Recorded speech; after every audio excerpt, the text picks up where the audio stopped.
אוקיי. אוי.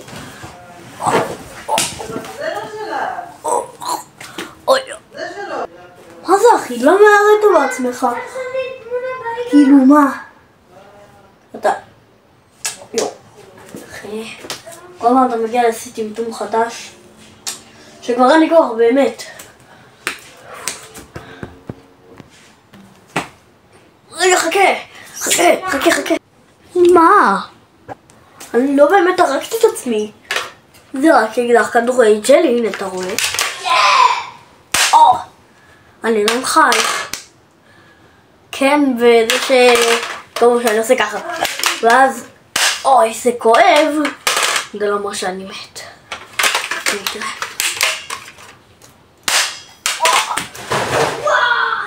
אני לא מת. אז בשביל מה כל ההצגה הזאת?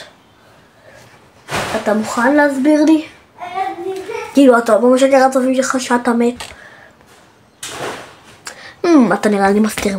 לא אחי, הפעם אני לא משקר הצופים שלי שאני מת, אוקיי? הפעם אני עשיתי את כל ההצגה הזאת רק בשביל שתדעו שאני החלפתי תמונת ערוץ, אוקיי? אני עצרתי לוגו באפליקציה של ליצור לגויים.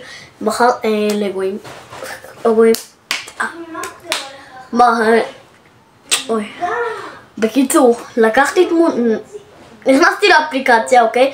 לקחתי האייקון, זאת אומרת, את התמונה של הלוגו ועשיתי לו רקע, אוקיי? ועכשיו אתם תראו בערוץ. התמונה כבר מעודכנת בטח, אני מאמין. כן, כי כשאני לחצתי על התמונה זה עשה את הלוגו, אבל כאילו כשאני הסתכלתי זה לא משנה. בקצרה, החלפתי תמונה לערוץ, בשביל זה הייתה כל ההצגה הזאת. אוי, איזה דביל, אין לי כוח אליו. באמת, אף פעם לא עומד. ורגע, למה אני עדיין... לא, אני שוכב. אני עוד יכול לעמוד. אני כבר יכול לעמוד. אבל אני גם מצאתי סקואשים משלי. כן, חברים. בקרוב כנראה, יכול להיות שבקרוב אני יעלה סרטון שבו אני מכין את הסקואשי הזה. כן, בקרוב האחים שלי מכינים עוד שני סקואשים ואני את התוצאה בשורט, אבל עכשיו זה אמור להיות שורט, כן, בשורט הזה או בסרטון הזה, איך שיצא לי אני מראה את זה, את התוצאות. וספוילר, לאחותי יצא הכי טוב, אז ביי.